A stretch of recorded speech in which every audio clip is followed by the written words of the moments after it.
Hello students, हमने पिछली video में कार्टेशियन प्रोडक्ट और रिलेशन के बारे में थोड़ा सा डिस्कस किया था। इस वीडियो में हम लोग टाइप्स ऑफ रिलेशन के बारे में डिस्कस करेंगे। तो सबसे पहला टाइप जो होता है वो है हमारे पास empty relation. Empty relation describe करने से पहले मैं आपको ये बताना चाहूँगा कि किसी भी सेट का, जैसे सेट ए है तो इसका रिलेशन सेट बी के साथ बन सकता है, पॉसिबल है ना। वैसे ही सेट ए का सेट ए मतलब खुद के साथ भी कुछ ना कुछ रिलेशन बन सकता है। ठीक, अब हम लोग अपने डेफिनेशन पर आते हैं।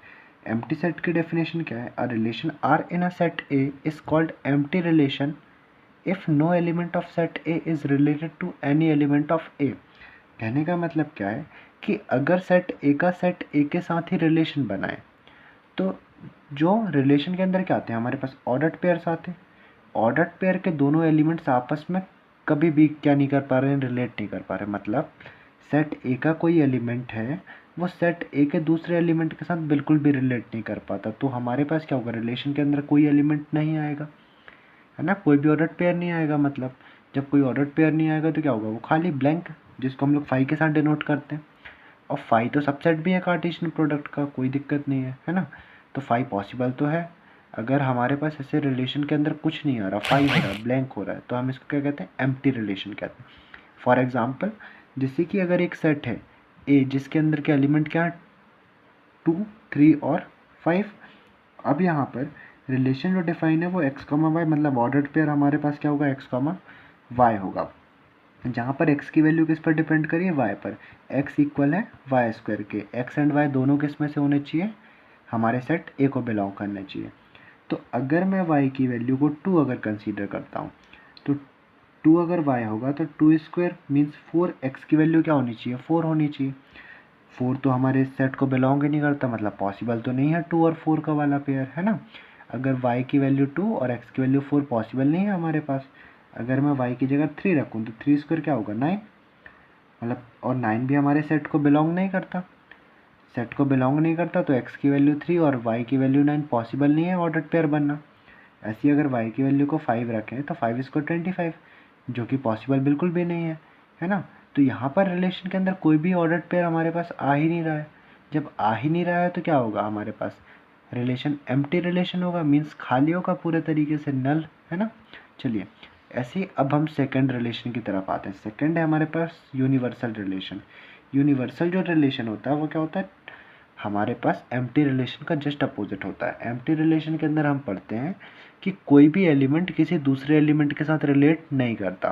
यूनिवर्सल रिलेशन में क्या होता है, सारे के सारे एलिमेंट्स आपस में रिलेट करते हैं। डेफिनेशन से समझने की अगर कोशिश करें तो a relation R in a set A is called universal if each element of A is related to every element of A. मतलब ए के अंदर जितने भी एलिमेंट्स हैं वो सारे के सारे आपस में रिलेटेड हैं, तो हमारे पास क्या होगा, जो रिलेशन बनेगा वो यूनिवर्सल रिलेशन होगा। ठीक है, मतलब पूरा का पूरा कार्टेशियन प्रोडक्ट ही हमारे रिलेशन में आएगा, जितने ऑर्डर्ड पेयर्स बनेंगे सब आ जाएंगे, है ना।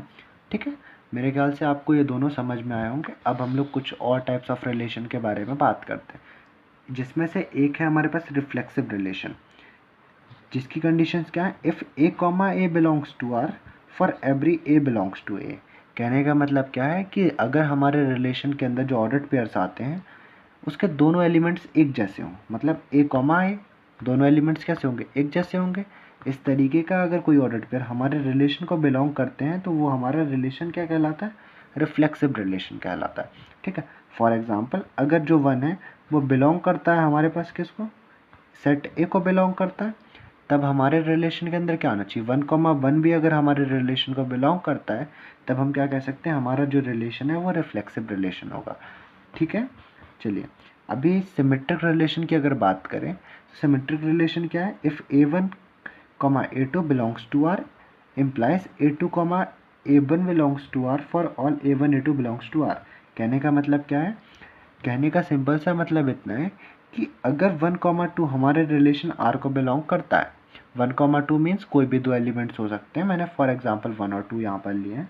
अगर 1,2 बिलोंग करता है हमारे रिलेशन आर को, तब इसका जस्ट अपोजिट मीन्स 2,1 भी हमारे रिलेशन आर को बिलोंग करना चाहिए। अगर दोनों कंडीशंस हमारे रिलेशन को बिलोंग करती हैं तो हम कह सकते हैं कि जो हमारा रिलेशन है वो क्या होगा, सिमेट्रिक रिलेशन होगा।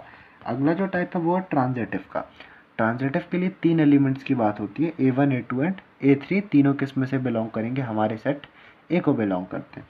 इसकी क्या कंडीशन है, if A1 A2 belongs to R and A2 A3 belongs to R implies A1 A3 also belongs to R for all A1 A2 and A3 belongs to A। मतलब क्या है कि अगर example समझें कि 1 2 है, बिलोंग करता है हमारे R को, एक ऑर्डर्ड पेयर है 1 2 जो हमारे रिलेशन R को बिलोंग करता है, और एक ऑर्डर्ड पेयर है 2 5। देखिए A1 A2 फिर A2 A3, जिससे A2 यहाँ पर था वही A2 यहाँ पर है ना, 2 5 बिलोंग करता है। तब इसके अकॉर्डिंग क्या बिलोंग करना चाहिए, 1 5 भी किसको बिलोंग करना चाहिए, हमारे रिलेशन R को बिलोंग करना चाहिए। अगर करता है तो हमारा रिलेशन क्या कहलाएगा, ट्रांजिटिव रिलेशन कहलाएगा। आई होप सभी को यहाँ तक समझ आया होगा। चलिए इसके बाद अगले टाइप की बात करते हैं। अगला टाइप है इक्विवेलेंस रिलेशन। इक्विवेलेंस रिलेशन की डेफिनेशन क्या है, a relation R in a set A is said to be an equivalence relation if R is reflexive, symmetric and transitive। Simple सी मीनिंग ये है कि जो भी हमारा रिलेशन है अगर वो रिफ्लेक्सिव भी होगा, सिमेट्रिक भी होगा और ट्रांजिटिव भी होगा, तब हम उसे क्या कहेंगे, इक्विवेलेंस रिलेशन कहेंगे। मतलब अगर कोई भी रिलेशन रिफ्लेक्सिव, सिमेट्रिक और ट्रांजिटिव तीनों है तो वही रिलेशन हमारा क्या होगा, इक्विवेलेंस रिलेशन कहलाएगा। ठीक है, चलिए अब हम लोग एक क्वेश्चन को देखते हैं। हमारा क्वेश्चन क्या है कि डिटरमाइन वेदर रिलेशन और रिफ्लेक्सिव, सिमेट्रिक एंड ट्रांजिटिव। मतलब जो भी हमारा कोई रिलेशन गिवन है क्या वो रिफ्लेक्सिव, सिमेट्रिक और ट्रांजिटिव है या नहीं है। ठीक है, तो पहला क्या गिवन है, relation R in set A. Set A के अंदर कौन कौन एलिमेंट है, 1 2 3 4 5 6 7 8 9 10 11 12 13 एंड 14, ये सब इस तरीके से हमारे अंदर एलिमेंट आते हैं सेट ए के। ठीक है, अब रिलेशन किस तरीके से डिफाइंड है कि x, y such that 3x - y is equals to 0। मतलब एक रिलेशन होगा जिसके ऑर्डर पेयर से x, y के फॉर्म पे होंगे और 3x - y क्या होना चाहिए, 0। अब मैं अगर 3x - y को थोड़ा सा सॉल्व करूं तो क्या मिलेगा मुझे, 3x equals y, minus Y इधर जाएगा तो प्लस का y हो जाएगा, 0 + y रहेगा, तो 3x इक्वल्स y। ठीक है, अभी देखो सॉल्यूशन के लिए सबसे पहले हमने क्या मेंशन किया, जो सेट हमें गिवन है A 1 2 3 dash dash dash 13 and 14। ठीक है, रिलेशन किस तरीके से डिफाइंड है वो भी लिखा, x, y such that 3x - y is equals to 0।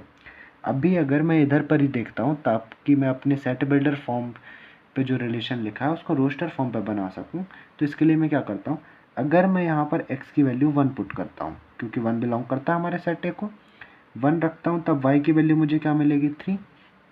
इस अकॉर्डिंग मेरा एक ऑर्डर्ड पेयर क्या होगा, 1 3, मतलब x 1 है तब y 3 है। इसी तरीके से अगर मैं x की वैल्यू 2 पुट करूँ तो y की वैल्यू क्या मिलेगी, 6। अगर मैं इसी तरीके से यहाँ पर x की वैल्यू 3 पुट करूँ तो मुझे y की वैल्यू मिलती है 9 और 4 पुट करने पर मुझे मिलती है 12। आगे अगर मैं x की वैल्यू को 5 पुट करता हूँ तो 5 3 15 मिलेगी, जो कि 15 हमारे सेट ए को बिलोंग नहीं करता, तो 5 और 15 का हमारे पास कोई भी ऑर्डर्ड पेयर नहीं बन सकता।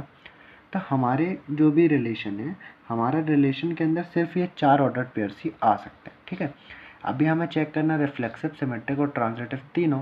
तो सबसे पहले मैं रिफ्लेक्सिव करता हूँ।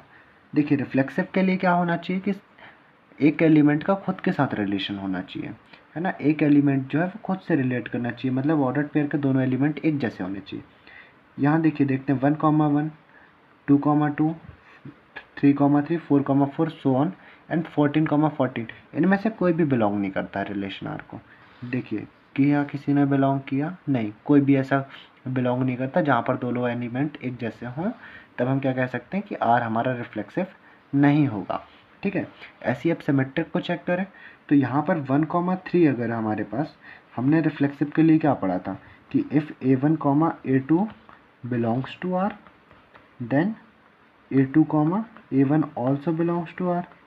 हमको यही चेक करना है। देखिए यहाँ पर क्या है कि 1 3 तो बिलोंग करता है आर को, बट 3 1 बिलोंग नहीं करता आर को, जो कि करना चाहिए सिमेट्रिक की कंडीशन पर। अगर बिलोंग नहीं करता तो हम क्या कह सकते हैं कि R is not a symmetric relation. Okay, ठीक है, इसके बाद ट्रांजिटिव चेक करेंगे तो ट्रांजिटिव के लिए क्या होना चाहिए हमारे पास, if A1 A2 belongs to R and A2 A3 belongs to R, तब हमारे पास क्या होना चाहिए कि A1 A3 भी किसको बिलोंग करना चाहिए, आर को बिलोंग करना चाहिए। यहाँ देखें हम कि 1 3 बिलोंग करता है आर को, तो अगला 3 से स्टार्ट होने वाला क्या है हमारे पास 3,9 जो ये गिवन है 3,9 3,9 बिलोंग करता है आर को means A1 A2 belongs to R and A2 A3 belongs to R. तब क्या होना चाहिए हमारे पास A1 एंड A3 बिलोंग भी करना चाहिए आर को बट 1,9 हमारे रिलेशन आर को बिलोंग नहीं करता है। अगर ये नहीं करता तो हमारा जो रिलेशन है वो ट्रांजिटिव भी नहीं होगा। So R is not transitive relation. ठीक है, आई होप सभी को इतना कुछ समझ में आया होगा। ठीक है, बाकी का अगली क्लास में। Thank you.